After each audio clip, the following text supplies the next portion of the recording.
Market లో invest చేసి మీ డబ్బులు డబుల్ చేసుకోవాలనుకుంటున్నారా? సుందరరామిరెడ్డి గారి సెమినార్ కి అటెండ్ అవ్వండి. నమస్తే రవి గారు. అమ్మ మామూలుగా సూసైడ్ అంటేనే నిజంగా వాళ్ళు ఒత్తిళ్లు తట్టుకోలేక ఆ ప్రెజర్స్ తట్టుకోలేక చనిపోతారు. అది ఒక ఏజ్ నుంచి ఉంటుందమ్మా, చిన్న ఏజ్ నుంచి ఉంటుంది. కానీ ఇప్పుడు మనం మాట్లాడుకునేది త్రిపుర డీజీపీ. ఆయన అంత ఏజ్డ్ పర్సన్ సూసైడ్ చేసుకున్నారు. అంత పెద్ద పొజిషన్ లో ఉండి, అంత పెద్ద క్యాడర్ లో ఉండి, ఆ ఏజ్ లో తన సర్వీస్ గన్ తో తనే కాల్చుకొని చనిపోయాడు. అసలు ఎలా అమ్మా? అంటే ఆ ఏజ్ లో ఏందమ్మా నాకు అర్థం కాదు. ఇప్పుడు ఒక చిన్న ఏజ్ అంటే వాళ్ళు తెలియక రాజు గారు, చేస్తారు.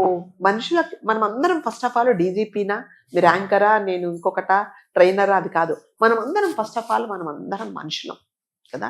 మనిషిగా పుట్టిన తర్వాతనే మీరు డాక్టరా, యాక్టరా ఇంకో అనేది వస్తుంది. సో ఈ క్యాడర్లు అనేవి మన అదేంటంటే మనం పుట్టిన తర్వాత మన కష్టాన్ని బట్టి, మన క్వాలిఫికేషన్ బట్టి వస్తుంది.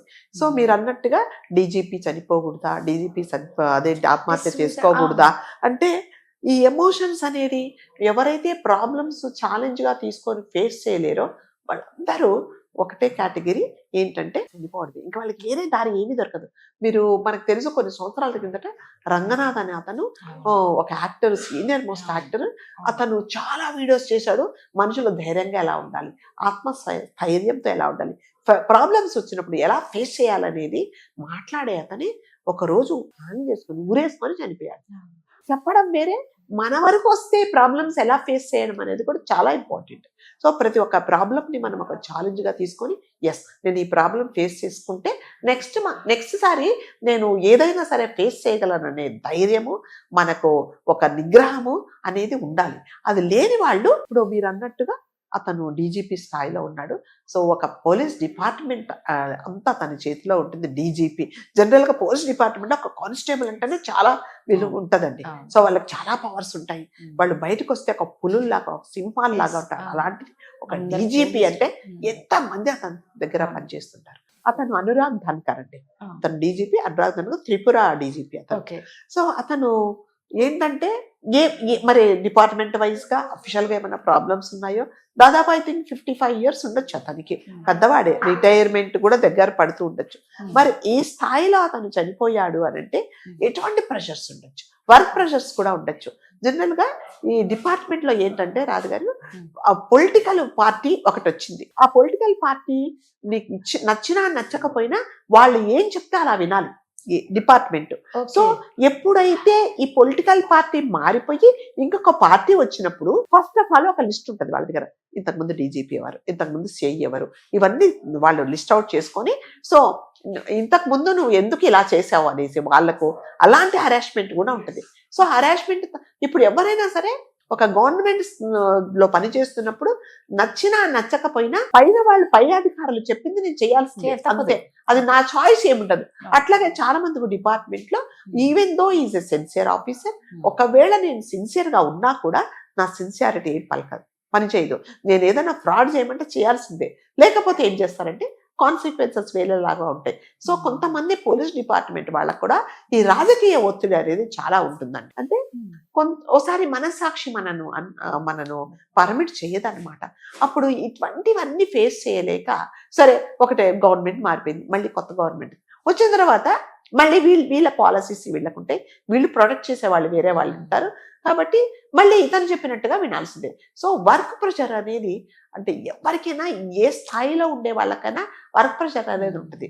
ఉన్నప్పుడు ఇట్లాంటి డెసిషన్స్ తీసుకుంటే తన సర్వీస్ రివాల్వర్తో కాల్చుకొని చనిపోయాడు అంటే ఎంత మానసిక ఒత్తిడి ఉంటుంది.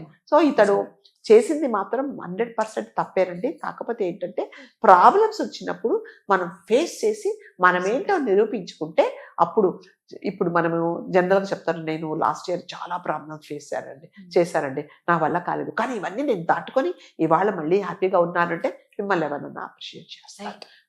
ఎస్, మీరు అప్పుడు ఎంత ప్రాబ్లం ఫేస్ చేశారో, అదంతా మీరు ఎంత ఎదుర్కొన్నారో అది మీకు మాత్రమే తెలుసు. కానీ ఏంటంటే మీ ధైర్యం ఎప్పుడు బయటపడుతుందంటే అవన్నీ దాటుకొని ఇవాళ మళ్ళీ మంచి స్థాయికి వచ్చేసి ఎస్ ఏమి కాదన్నది అని మీరు నిలబడినప్పుడు, ఎస్ అబ్బా మీ బాధలలో నేనుంటే అసలు ఎప్పుడే పోయేదాన్ని రాదుగారు, మీరు చాలా ధైర్యవంతులు అని నేను అప్రిషియేట్ చేస్తాను. కానీ మీరు అవన్నీ ఏం ఫేస్ చేశారో, ఎంత ఛాలెంజెస్ తీసుకున్నారో అది మీకు మాత్రమే తెలుస్తుంది. సో నిజంగానే మనం ఒకసారి ఎమోషనల్గా ఫిజికల్గా, తర్వాత ఫైనాన్షియల్గా డౌన్ అయినప్పుడు మనకి వేరే దారి ఈ ప్రాణం అందుకే కదా ఇవన్నీ నేను అవును, ఫేస్ చేయాలి, నిజమే. అదే ఇది ఇది లేకపోతే ఏమవుతుంది correct. అనేసి ప్రాణాలు తీసుకుంటున్నారు.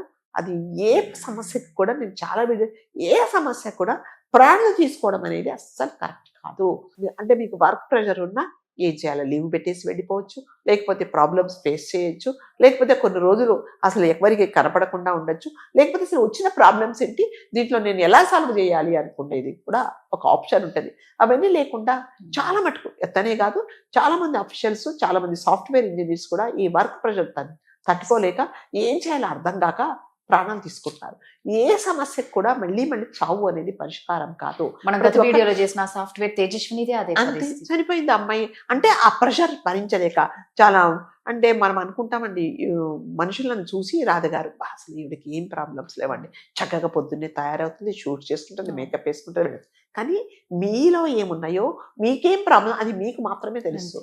కాబట్టి మనం చూసే మనుషులు బయటకు వచ్చినప్పుడు అందరూ బాగానే ఉంటారు, ఏడుస్తూ అయితే ఉంటారు కదా. ఉండరు కదా, సో correct. వాళ్ళ ప్రాబ్లమ్స్ ఏంటో వాళ్ళకి తెలియాలి. కాబట్టి ఇప్పుడు మనం అందరం ఈ మనుషులందరూ ఏమనుకుంటారంటే నాకే వచ్చిన ఈ ప్రాబ్లమ్స్, నేనే ఇవన్నీ ఫేస్ చేస్తున్నా, ప్రతి ఒక్కరు హ్యాపీగా ఉన్నారు. అది చాలా తప్పండి. ఎవరికి ఉండాల్సిన ప్రాబ్లమ్స్ వాళ్ళకే ఉంటాయి, ఎవరు ఫేస్ చేయాల్సింది వాళ్ళు ఫేస్ చేస్తారు. కాబట్టి దేనికి కూడా ఏ సమస్యకు కూడా చావు అనేది పరిష్కారం కాదు. అంటే మనము ఆ సిచ్యుయేషన్ ఫేస్ చేయలేకపోతే కొన్ని రోజులు అక్కడి నుంచి వెళ్ళిపోవడము, లేకపోతే ఎవరితో షేర్ చేసుకోవడమో చేసుకోవచ్చు. కానీ అంత ఉన్నత స్థాయిలో ఉన్న ఒక పోలీస్ ఆఫీసర్, DGP. అతను డీజీపీ లెవెల్లో ఉన్న అతను తన సర్వీస్ వారితో కాల్చుకొని తనకై తను చనిపోయాడు అని అంటే అది ఎంత ప్రెషర్ ఉండొచ్చు కదా. కాబట్టి అంటే ఎవరైనా సరే చనిపోయారంట రాజుగారు, చాలా ప్రాబ్లమ్స్ ఉంటాయి, ఫైనాన్షియల్గా కానీ, ఫిజికల్గా కానీ, ఆరోగ్య సమస్యలు కానీ, చుట్టుపక్కల వాళ్ళు లేనిపోని కష్టం లేని వాడు మాటలు ఉండడు. అనడం కానీ, సో మీకు విపరీతమైన ఈ డిసీజ్ ఇక తగ్గదనే డిసీజ్ వచ్చినప్పుడు కానీ ఇంకా మనకి ఏమి దారి ఉండదు. ఒకటి ఏమనుకుంటే ప్రాణము అనేది ఉన్నందుకు కదా నాకు ఈ బాధ, ఇది పోతే ఏంటి అని అనుకుంటాం. కానీ ఈ సమస్య నాకు, దీనికి ఒక పరిష్కారం ప్రతి ఒక్క ఈ ప్రపంచంలో నాకు తెలిసి ప్రతి ఒక్క సమస్యకు భగవంతుడు ఒక సొల్యూషన్ అనేది చూపిస్తాడు. ఆ సొల్యూషన్ అనేది మనం ఎత్తుకోవడంలోనే మన విఘ్నత అనేది, మన ప్రతిభ అనేది కనిపిస్తుంది. కాబట్టి ఏ సమస్యలకు కూడా చావు అనేది పరిష్కారం కాదు, ప్రతి సమస్యకు ఒక సొల్యూషన్ ఉంటుంది అనేది ప్రతి ఒక్కరూ తెలుసుకొని ధైర్యంగా ఉండాలి.